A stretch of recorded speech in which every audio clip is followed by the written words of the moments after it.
Well, here's the green bean. Oh yeah, this is another episode of Jason Sweats to Death. It's actually not that bad today. The sun's behind that cloud right now. It's only 81 degrees where I am. I'm out here on my property. Got a little bit of time today. Everybody, the girls are inside watching their iPads, and Denise is inside getting a supper plan ready. So we've got something to eat for the week. This is my 2006 Subaru Impreza Outback, I think is how it's supposed to be said. It's an Impreza, so it's the smaller car, but it's an Outback, so it's got the hatch. This is my 2010 Subaru. I didn't realize I was a Subaru bro until I mysteriously ended up with two on accident. When I went to buy that car, I went to look at a Ford Taurus or something. I don't know.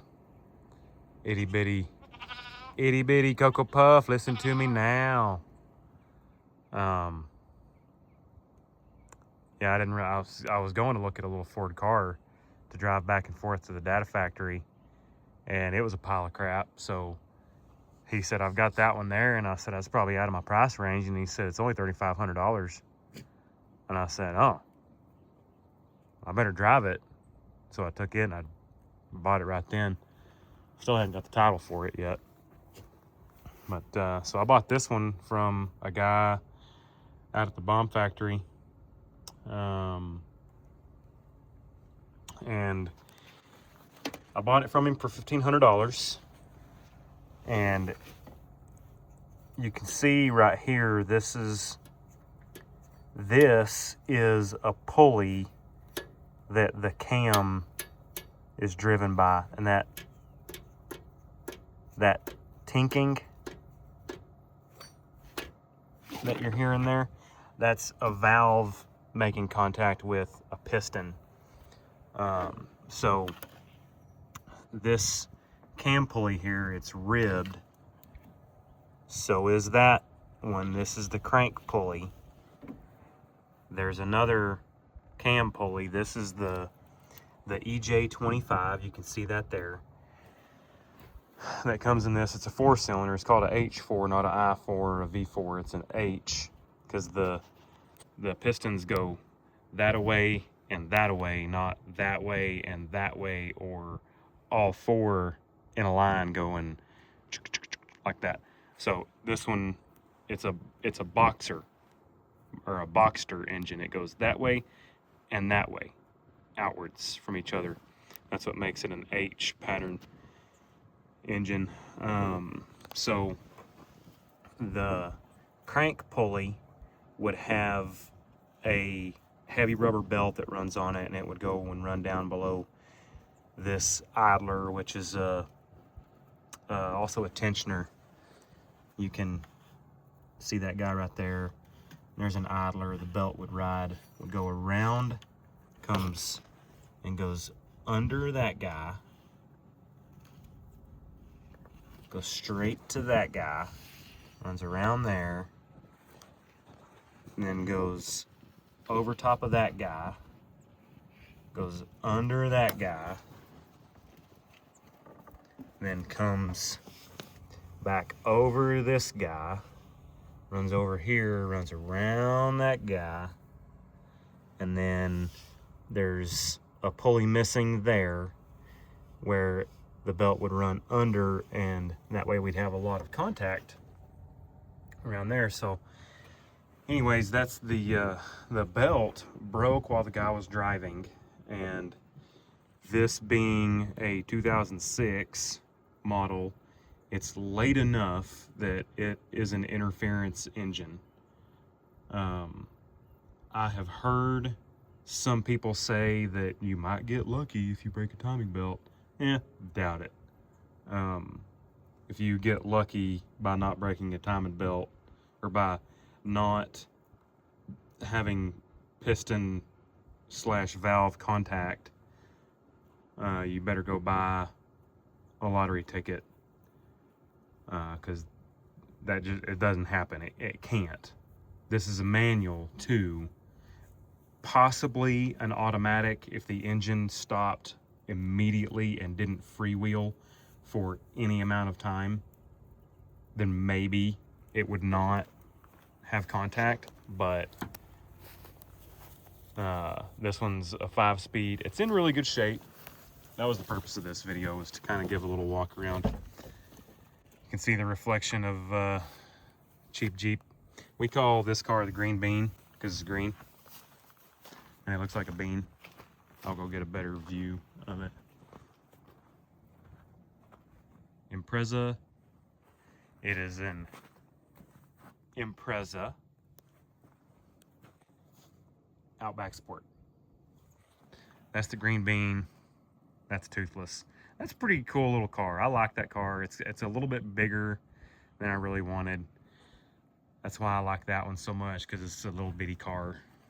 I really want something to drive back and forth that gets like 25 or so miles to the gallon, and that one only gets 20.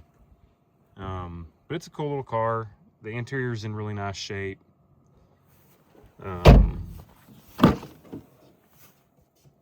Like, it's in surprisingly nice shape.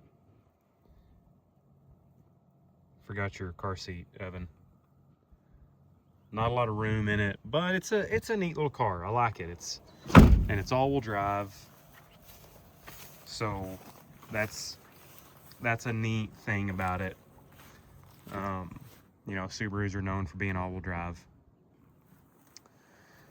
I got my phone out before I started this video so that I could document some stuff. I've never done what I'm about to do on this. I need to get the engine out. I'm going to try to document as much of it as I can.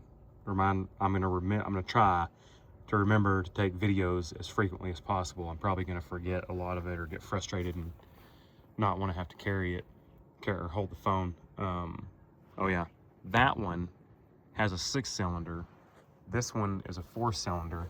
These are the intake runners. I know I'm dumbing this down a little far for some folks. But so anyways, this would be an intake runner, an intake runner, an intake runner, and an intake runner. That's where the air goes in the engine, goes in the throttle body, and goes through these to the cylinders. That is a spark plug boot right there. That's a spark plug boot. And then 2 spark plug wires right here. Those are both spark plug wires. That and that. And that one would have 6. So that would be an H6. This is an H4. Tiny little engine for a tiny little car. That one I think makes like 170 something horsepower. This one's probably going to make 135. I've heard of these cars, this engine, an EJ25, in these same little cars just like this, the little Outbacks, little Imprezas, making upwards of 400 horsepower. That sounds really cool, but when you start squeezing every bit of power out of these little engines like this, you're asking a lot out of them, and they can't really handle it, and it reduces their longevity.